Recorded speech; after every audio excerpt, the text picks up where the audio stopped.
Olá pessoal, tudo bem com vocês? Professor Jailton mais uma vez, dando continuidade então nas nossas aulas de microbiota do solo.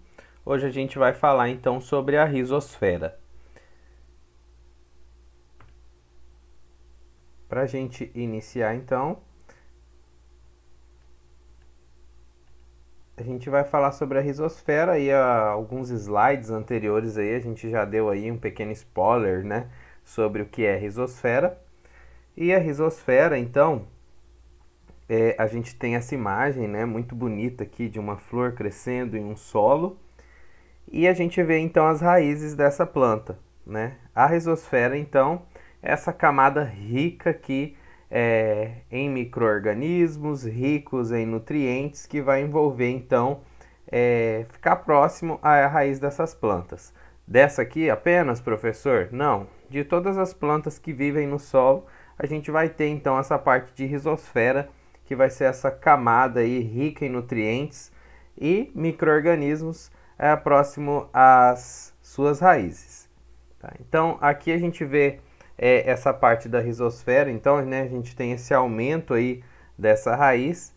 Então bem próximo à raiz aqui a gente vai ter essa camada rica, né, de nutrientes e micro-organismos, onde a gente vai chamar de rizosfera. A rizosfera, então, Lawrence Hübner, 1904, ele era um agrônomo, bacteriologista, ele era alemão, e em 1904 a gente sabe que a gente tinha pouquíssimos ainda recursos, principalmente comparados com o que a gente tem hoje em dia, e a gente vê que ele já tinha uma visão, né? Ele já imaginava que a rizosfera existia e que ela era muito importante então para o crescimento dessas plantas, e ele foi bastante visionário então, né, por 1904 não ter toda essa tecnologia que a gente tem hoje. E ele falou que ao redor então da planta habitada por uma população única de micro-organismos, influenciada por substâncias químicas liberadas pelas raízes. Vai ficar então a rizosfera de 1 a 3 milímetros das raízes. O solo sob influência direta das raízes. Então esse solo, né, a fertilidade do solo, ele vai estar ligado diretamente então às raízes, e elevada concentração de micro-organismos. Então é legal que a gente vê aqui que é diretamente ligado, né, o solo, ou seja, a fertilidade do solo com o crescimento da planta e vice-versa também. Então a gente não tem somente a planta, né, usufruindo dos nutrientes que estão no solo, mas a gente vê que a planta ela também contribui para que esses nutrientes estejam presentes no solo, né? Por isso que o desmatamento, né, a gente deixa o solo nu e consequentemente a gente vai tirar então essa fertilidade que as raízes das plantas trariam para esse solo. Aqui a gente vê então que essa rizosfera ela não é uma região então bem definida, mas ela consiste de um gradiente de propriedades que vai ser tanto físicas, quanto químicas, quanto biológicas, que elas vão se alterar no sentido radial quanto de longitude da raiz. Então elas vão ser tanto para o lado como de profundidade. Aqui nessa imagem, então, a gente vê que essa rizosfera ela está sendo dividida em 3 partes. Aí a gente já vê aqui que é a endorrizosfera, o rizoplano aqui e o ectorrizosfera. Dentro dessa endorrizosfera aqui, vai ser onde os micro-organismos eles vão ocupar os espaços livres entre as células da endoderme das raízes. Tá? Esse outro aqui, que é o rizoplano, que a gente vê aqui nesse slide demarcado por essa região em amarelo, ela vai ser uma zona adjacente à raiz, que vai incluir então tanto a parte da epiderme da raiz quanto as substâncias que a gente chama de mucilagem, que é liberada pela raiz e vai ficar bem próximo então a essa epiderme. E essa outra parte aqui, que é a ectorrizosfera, ela é a zona mais externa das raízes que se estende até o solo, né? Então, saiu da raiz, a gente tem o rizoplano, saiu do rizoplano, então a gente tem a ectorrizosfera.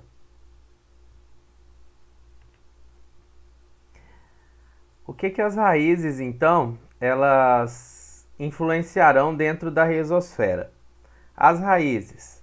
Quando a gente fala em florestas, a gente tem em torno de 10 a 20% da biomassa total, quando a gente relaciona então as raízes. E quando a gente se relaciona à pastagem, então a gente tem até 90% da biomassa total dentro então dessas pastagens. O comprimento das raízes finas em pastagens pode variar então de 60 até 100 km por metro quadrado de solo. Então a gente vê aí que a gente acaba tendo mais raízes em pastagens do que realmente aí a planta que fica na superfície da terra. As raízes das plantas, será que elas são importantes? Né? Então a gente tem essas perguntas, né? Qual que é a importância então das raízes das plantas? Tá, a gente pode relacionar essa importância das raízes para a planta, né? Então essas raízes a gente sabe que elas vão dar suporte para fixar a planta ao solo, consequentemente elas vão fazer absorção de água e nutrientes para a planta, mas elas também estarão ligadas a outras importantes funções no solo, que está relacionado então com a liberação de algumas substâncias.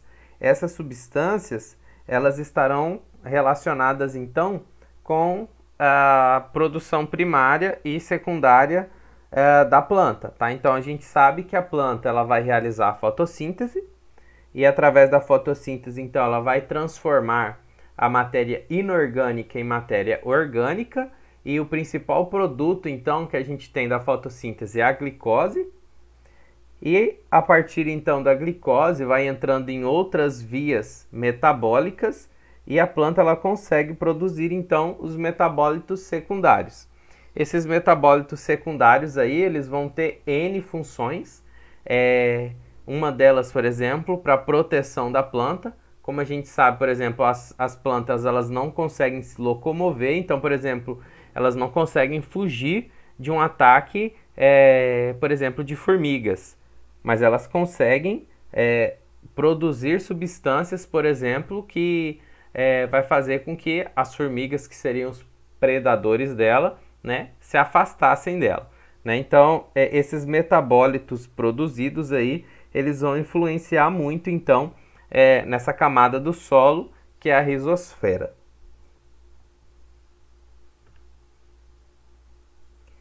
Como eu falei desses metabólitos primários e secundários, então a gente vê aqui que cerca de 40% do carbono fotoassimilado, ou seja, né, o que é assimilado através da fotossíntese, que é esse CO2, que a planta lá no ciclo de Kelvin ele captura e transforma isso em carboidratos, né? E ele vai ser deslocado, então 40% desse carbono e desse CO2 que ele é absorvido, ele vai ser deslocado para a rizosfera, para essa camada onde estão as raízes, e elas vão secretar, então, né, através desses 40% aí, através de lipídios, aminoácidos, ácidos orgânicos, carboidratos, compostos fenólicos e os outros metabólitos secundários, né, que vão fazer parte, então, desses exudatos, que são chamados de exudatos, é um local onde é rico de proteínas, ricos em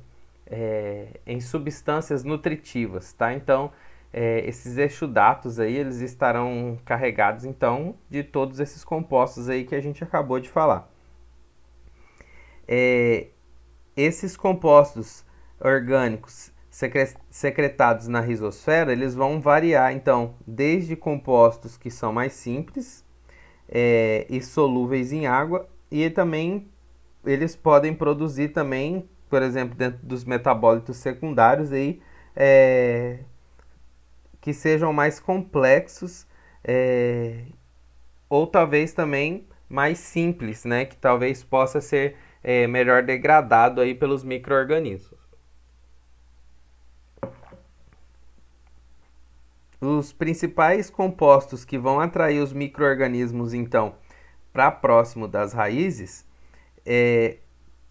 são esses listados aqui que a gente acabou de falar: lipídios, aminoácidos, ácidos orgânicos, esses outros carboidratos, compostos fenólicos. Os que tiverem mais baixo, o peso molecular mais baixo, eles vão ser então os mais utilizados pelos micro-organismos, e eles vão conseguir degradar esses compostos com mais facilidade aí para devolver os nutrientes ao solo. Se a gente pensar então ao contrário do solo, que tem tendência de ser então oligotrófico, ou seja, aquele solo que vai ter uma pouca quantidade de nutrientes, aquele solo pobre de nutrientes, a rizosfera, então, né, onde está crescendo a raiz da planta, ela vai ser extremamente rica, né, e é ela que vai fazer então com que esse solo ele se torne um solo mais rico, tá? E ele consequentemente, né, vai trazer aí mais micro-organismos para o solo, e a gente já viu em slides anteriores que os micro-organismos são importantíssimos então aí para o solo.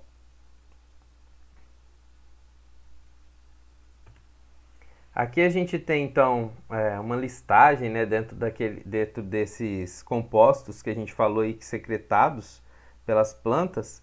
O principal vai ser a glicose, mas aí a gente vai ter vários outros, né,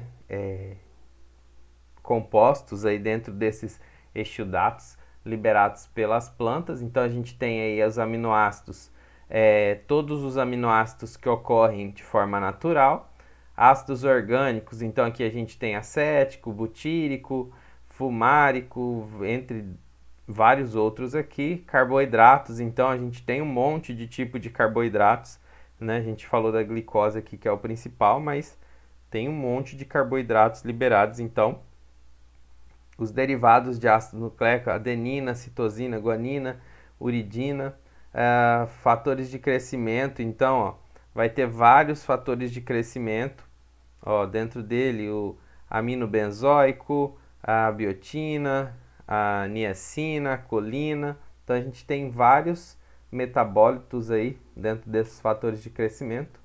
Enzimas, invertases, oxirredutases, fosfatases, proteases, ureases, entre outras, e os outros compostos também aí que a gente vê que é liberado também dentro desses exudatos aí, que é liberado pelas raízes das plantas.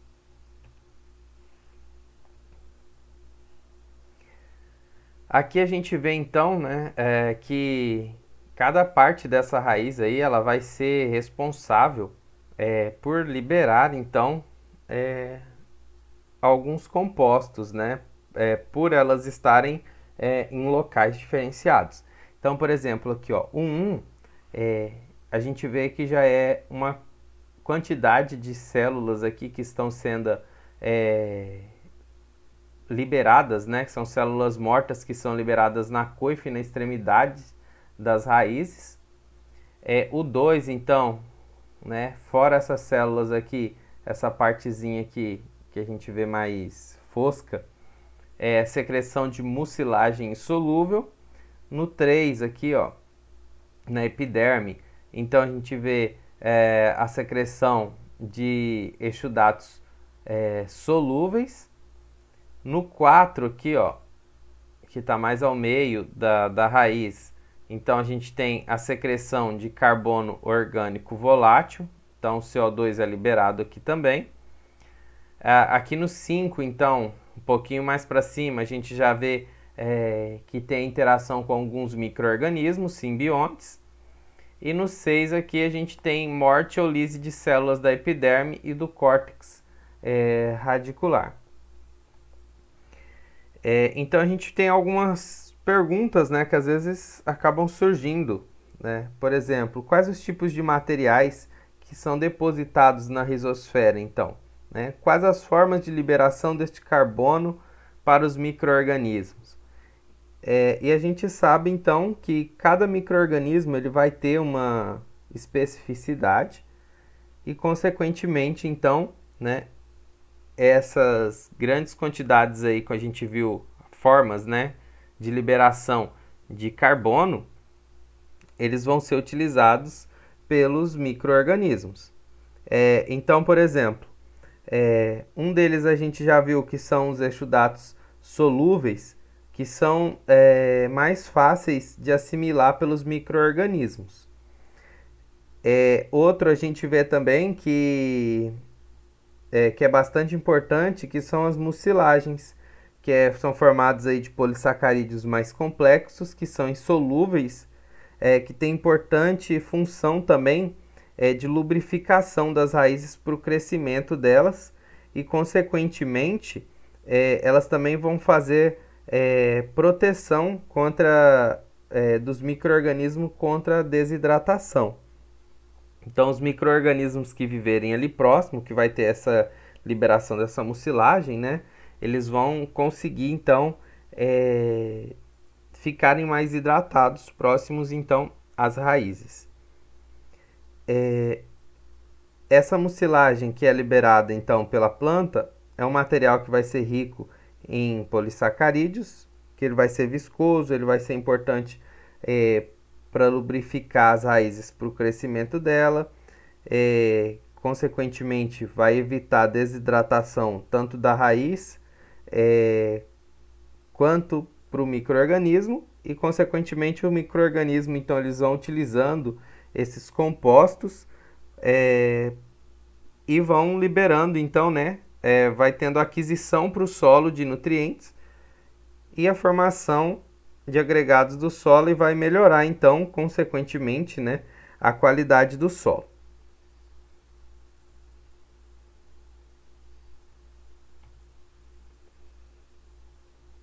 Aqui, então, a gente tem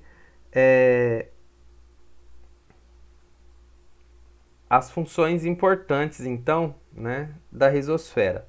Então, a gente tem a atração de micro-organismos benéficos. Então, a gente tem, por exemplo, os rizóbios em plantas leguminosas e tem também as micorrizas e também a aquisição de nutrientes, que a gente tem, por exemplo, o ferro e o fósforo, né? Mas tem vários outros nutrientes. A composição e quantidade de compostos liberados ela é influenciada por vários fatores, né? E aí a gente tem uma grande pergunta, né? Todas as plantas elas liberam ou secretam os mesmos exudatos, né? Será que as plantas elas vão liberar todas que liberarem, por exemplo, aqueles lipídios, todas vão liberar os mesmos lipídios, todas vão liberar os mesmos carboidratos? A gente viu aquela grande quantidade de aminoácidos, né? Então, todas as plantas vão liberar a mesma? A resposta é não, né? Então, cada planta ela vai ter uma especificidade de liberação de metabólitos diferentes, tá? Então, essa composição e quantidade de compostos liberados aqui, ela vai ser influenciada primeiro pelo tipo da planta e cultivar. Segundo, condições nutricionais. Terceiro, propriedades físicas, químicas e biológicas do solo aí que vai estar próximo à rizosfera. E a quarta, condições climáticas, tá? Então, a gente vê que a planta, né, ela não é tão diferente, por exemplo, de nós, seres humanos, por exemplo, em relação por exemplo, todas as plantas vão fazer a mesma coisa, né? Será que todos os organismos humanos, eles são iguais? Não são, né? Tanto é que a gente tem DNAs diferentes e as plantas também são formadas por DNA e elas vão trazer especificidades diferentes, tá? Então, por exemplo, uma pessoa ela vai produzir mais melanina do que a outra. A pessoa ela vai ter a função metabólica então mais rápida do que a outra, né? Então, por exemplo, favorecendo com que uma pessoa seja muito magra, coma demais e seja muito magra, outra que não coma tanto e engorde mais rápido, né? Então a gente vê que Se a gente for relacionar isso, as plantas, então, elas também, dentro do DNA delas, consequentemente, né, elas vão trazer especificidade de compostos liberados diferentes. Quando a gente fala, então, rizosfera, solo e abundância de micro-organismos, nessa tabela aqui a gente vê, então, que o número de bactérias ou de micro-organismos, elas estão, elas estão diretamente ligadas, então, à distância da raiz. Tá? Então, quanto mais distante for a raiz, menor a quantidade de espécies e de população que a gente vai ter ali próximo às raízes. Quanto mais próximo a gente tiver as raízes uma da outra, então mais espécies vão ter, consequentemente, uma maior população de micro-organismos nessa rizosfera. Aqui a gente tem, então, né, dando essa continuidade aí de abundância microbiana, a gente já falou sobre todos esses micro-organismos aqui, então a gente só vai fazer alguns exemplos aqui. Então, por exemplo, no trigo, né, que é um cultivar, na rizosfera, então, né, na região aí que fica próximo, bem próximo às raízes, são encontradas em torno aí de 1.200. Em relação ao solo, 53. E isso a gente tem uma proporção aí variando de 23:1, né? Então, a gente vê o tanto que é mais rico, então, essa região da rizosfera em relação ao solo, onde não tem, então, as raízes das plantas. Tá? E se a gente for comparar aqui, então, nessa relação aproximada, a gente vê que sempre a gente tem, na maioria das vezes, né, uma maior quantidade, né, nesse caso aqui não, de algas é a exceção, tá? Mas o restante aqui a gente vê que a maioria a gente vai ter uma maior quantidade, então, de micro-organismos na rizosfera do que no solo.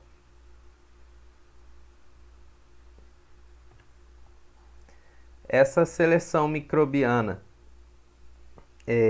a gente vai, então, de onde que aparece, de onde que vem esses micro-organismos que vão colonizar as raízes ali, a rizosfera, né? Como que vai ocorrer essa seleção?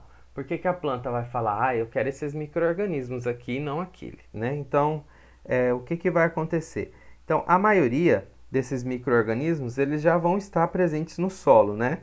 Lógico que a gente viu que tem exceções, né? Então, por exemplo, geralmente esses solos aí de agricultura, onde o pessoal, onde o solo não tem tempo de se recuperar, a gente vai ter uma diminuição desses micro-organismos no solo, né? Mas se a gente tiver, então, se estiver falando de um solo onde tem essa comunidade de micro-organismos, a maioria desses micro-organismos eles vão vir do solo, dessa biodiversidade do solo, e essa seleção ela vai ser também bidirecional, ou seja, ela vai vir tanto das plantas para o solo quanto dos solos para a planta. Então, por exemplo, aqui ó, a gente vai ter micro-organismos que estão presentes ao redor aqui, né, por fora da planta, e a gente também vai ter micro-organismos que são endofíticos, né, que vivem dentro da planta, e aí eles conseguem fazer essa passagem para o solo, para a planta, de forma bidirecional. E, consequentemente, né, esses micro-organismos que estarão ligados a essa planta vai estar ligados, então, à sua seleção de nutrientes que a planta vai fabricar, então, através desses exudatos. Tá? Então, não são todos os micro-organismos que vão estar ligados àquele, né, nutriente. Então, consequentemente, a gente vai ter a quantidade, os nutrientes ligados a esses micro-organismos que vão estar na rizosfera.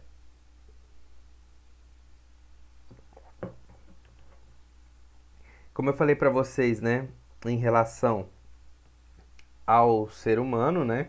Então, por exemplo, a gente tem então uma grande quantidade de micro-organismos que vivem dentro da gente, E a planta ela não é diferente, tá? Então ela também vai ter um microbioma dentro dela e fora dela que pode viverem também de forma simbiontes dentro deles, né? Podem viver também de forma comensalista, mas também podem viver de formas parasitárias, né? E aí a gente vê, então, por exemplo, a gente tem plantas onde tem uma grande quantidade de micro-organismos endofíticos que vivem ali junto da planta, consequentemente também libera metabólitos para a planta que também são utilizados pelas plantas e consequentemente aí, né, vindo da planta, os metabólitos primários aí que a planta produz para esses micro-organismos, tá? Mas, por exemplo, se a planta ela começa a perder alguns fatores, né? Então, por exemplo,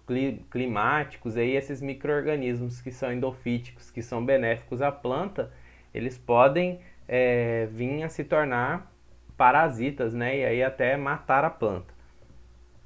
Do mesmo jeito, então, comparando aí, né?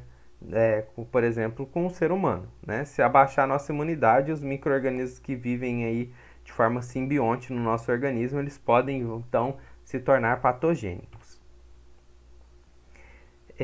Aqui a gente vê então a composição da comunidade da rizosfera em comunidade específica. Então, por exemplo, aqui a gente está falando sobre o milho, três espécies diferentes, e a beterraba, e a quantidade então de micro-organismos que apresentaram na rizosfera de cada um.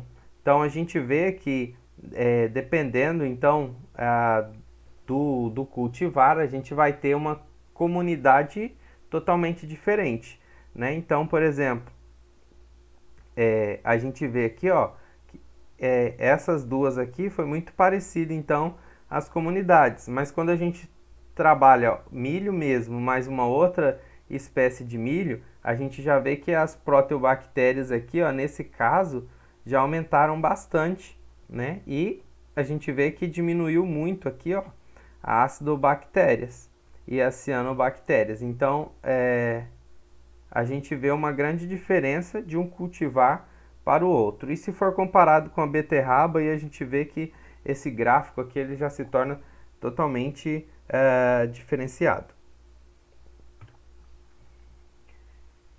Quando a gente, como eu falei para vocês aí da parte da agricultura, né? Então a gente tem aqui essas duas figuras, né? De um lado esquerdo aí do a gente tem o ecossistema natural e do lado B então o ecossistema de agricultura. E aí quando a gente, aqui, né? Vocês falam, mas tá praticamente as mesmas coisas que tá aparecendo aqui ao redor. Sim, só que aqui a gente tem, eu não sei se vocês repararam, que a gente tem aqui essas setinhas, né, sendo colocadas de tamanhos diferentes. E a espessura dessa seta, ela vai representar então a importância do fator. Então, por exemplo, aqui, né, num ecossistema natural, a gente tem, por exemplo, as práticas de agricultura sendo muito pouco influenciada então aqui no ecossistema natural, né? Aí a gente vai ver, então, por exemplo, aqui espécies de plantas. Então, quanto mais espécies de plantas, então a gente vai ter uma grande influência. Interações bióticas aqui, então a gente vê e relacionando então aqui, né, para essa parte de ecossistema de agricultura, a gente já vê, olha a diferença, né, da seta das práticas de agricultura para essa aqui, né? E aí a gente vê então que, por exemplo, as diversidades de plantas aqui, ó, a gente já vai ver que vai ter uma seta muito fina, né? Então, por quê? Dentro do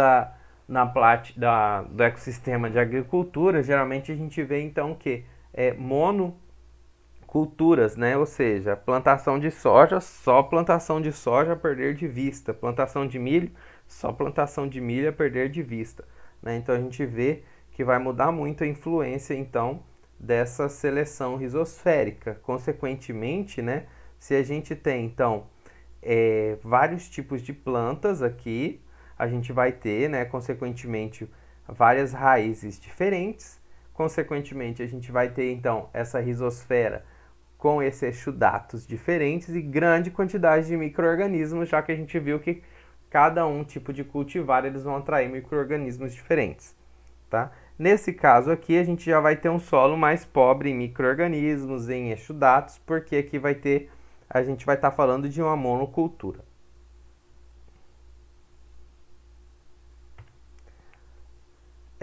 A liberação de compostos orgânicos específicos aí, a seleção de grupos a partir da biodiversidade do solo e a seleção de grupos benéficos à planta, então vai estar ligado à rizosfera, né? Mas quais são esses grupos benéficos para a planta, né? Então, por exemplo, nas plantas, né, que precisam fazer a fixação de nitrogênio, a gente vai ter então as bactérias que vão fazer nessa captação de nitrogênio, esses aí são benéficos.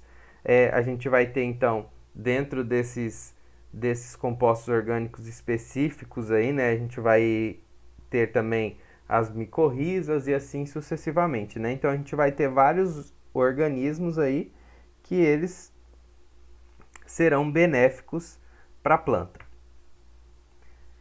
Importante relações micro-organismos e planta. Então, os organismos fixadores de nitrogênios, os fungos que vão formar as micorrizas, os solubilizadores de fosfato, inibidores de patógenos, micro-organismos endofíticos, mineralizadores de matéria orgânica, seleção das chamadas aqui, né, em inglês PGPR ou em português aí RPCP, que são bactérias da rizosfera promotoras do crescimento da planta, tá? Então, isso aqui é a importância da relação planta-micro-organismos.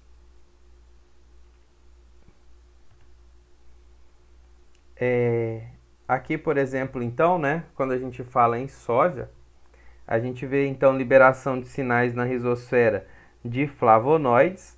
Aí tá ligado a esses genes NOD aqui. Esses genes NOD, eles vão estar ligados aí a essa nodulação das raízes, que é através então da simbiose com essas bactérias que vão promover então a assimilação do nitrogênio e consequentemente, né, quanto mais nodulações tiverem então nas raízes dessas leguminosas, então mais nutrida, né, essa planta será e mais nutrientes o solo também vai ser favorecido.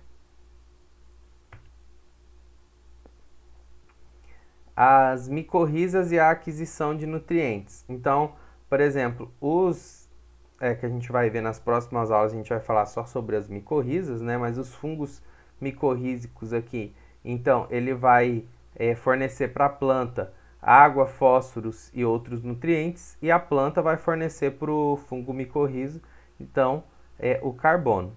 E isso eles vão viver, então, de forma simbionte, né?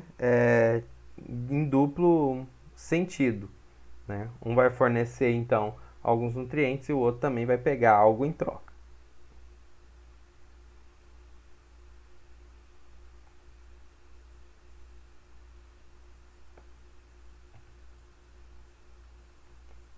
Aqui então a gente tem a seleção de organismos benéficos. Então, por exemplo, aqui na imagem A, a gente tem nódulos de bactérias fixadoras de nitrogênio em raízes de uma espécie de planta aqui, que é o Medicago italica. No B, a gente tem a raiz de uma planta de milho colonizada por fungos micorrízicos. Aí a gente vê aí os corpos arredondados são os esporos do fungo e as regiões filamentosas são as hifas, que está nessas setas brancas aqui. E no C, a gente vê então um biofilme formado na superfície da raiz de uma planta pela bactéria promotora do crescimento, que a gente vê que essa parte verde, que é o Bacillus subtilis.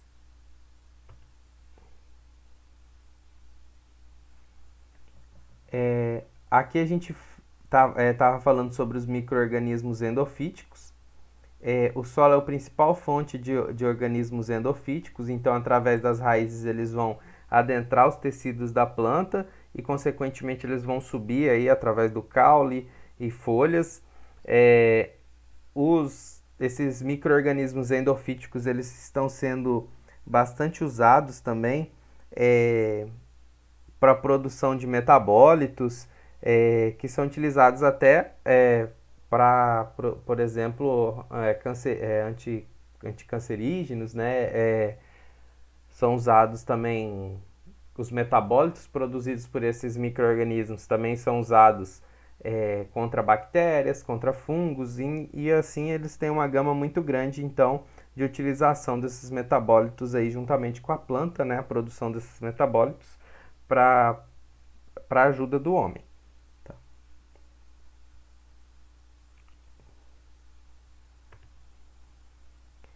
Inibição de patógenos, então, o solo supressivo. Então, esse solo supressivo, solo no qual o patógeno está presente, mas as plantas não são afetadas por uma determinada doença, consequentemente através, então, dos metabólitos produzidos. E a rizosfera supressiva é uma característica dada pela microbiota que reside na rizosfera para proteger a planta de ataque de patógenos. Consequentemente, a gente vê então, por exemplo, que essas grandes, né, monoculturas aí precisam ser lançados uma grande quantidade então de agrotóxico para proteger as plantas, porque elas não vão ter isso de forma natural. Aqui a gente vê um comparativo então do solo supressivo, né? Então aqui a gente vê um solo que é mais pobre, né? E a diferença aqui em um solo que é mais rico, que vai fazer então essa proteção contra patógenos. Consequentemente, a gente vê então essas culturas bem mais sadias.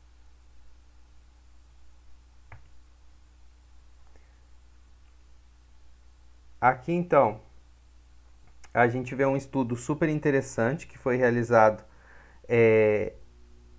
pela Embrapa, e os pesquisadores eles conseguiram identificar quais grupos de micro-organismos estavam envolvidos na supressão da doença, e eles viram outra coisa interessante. Eles tinham então plantas de beterraba no solo,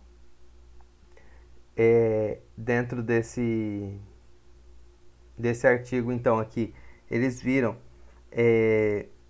dessas plantas da beterraba no solo supressivo, e eles inocularam um patógeno, aí, um fungo, que atacava essa planta. E aí eles observaram que as plantas elas eram capazes de produzir certas substâncias que recrutavam do solo para essa rizosfera micro-organismos capazes de evitar o desenvolvimento da doença. Tá? Então, nesse artigo, eles viram que, mesmo eles colocando o patógeno no solo, esse patógeno ele não atacava então a beterraba, né? Consequentemente através dos metabólitos produzidos pelos micro-organismos benéficos à planta.